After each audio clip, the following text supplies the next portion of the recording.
Chapter 2, Mishnah 4. The Mishnah presents three laws in the name of the Tana Rabbi Yishmael.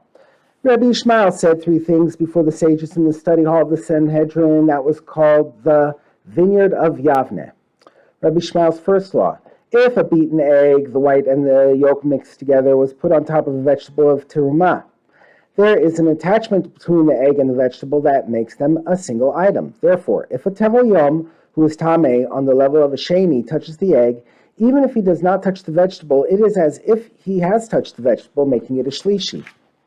However, if the egg was shaped like a helmet over the vegetable, so there is a gap between them, there is no attachment between the egg and the vegetable, i.e. they are deemed separate items. Thus, if a tevel yom touches the egg, the vegetable does not become tameh at all.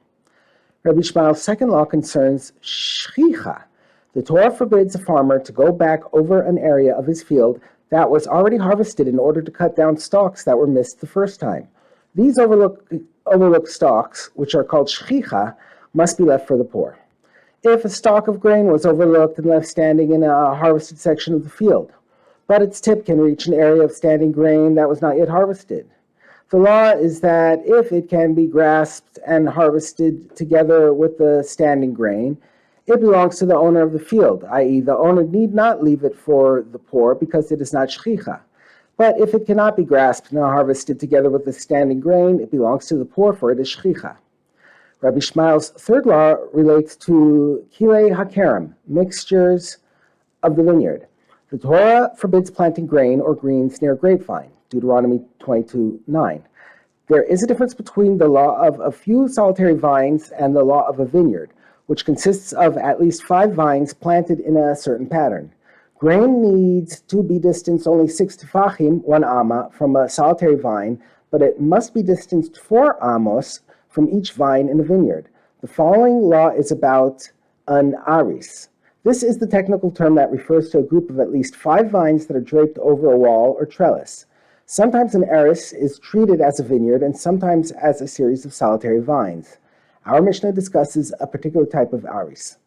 If a small garden is surrounded by an aris, that is 5 vines are planted in the garden and their branches extend over a wall that goes around the garden, the law is that if there is enough space in the garden for a grape harvester to stand with his basket, i.e. 2 amos, 1 for the harvester and 1 for the basket on this side, and enough space for another grape harvester to stand with his basket on the opposite side, so that the vines on the opposite sides of the garden are at least 4 amos apart, part of the garden may be planted with grain.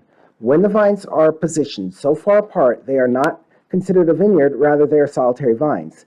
Therefore, planting grain in the garden is permitted, provided that the distance between the grain and each vine is at least 6 tefachim, for that is the minimum distance required between grain and a solitary vine. However, if there is not so much space in the garden, it may not be planted with grain at all. That is, if there is less than 4 amos between vines on opposite sides of the garden, the vines are close enough to be considered a vineyard. Planting grain is thus forbidden everywhere in the garden, because grain must be kept 4 amos away from the vines in a vineyard, and this entire garden between the vines is less than 4 amos wide.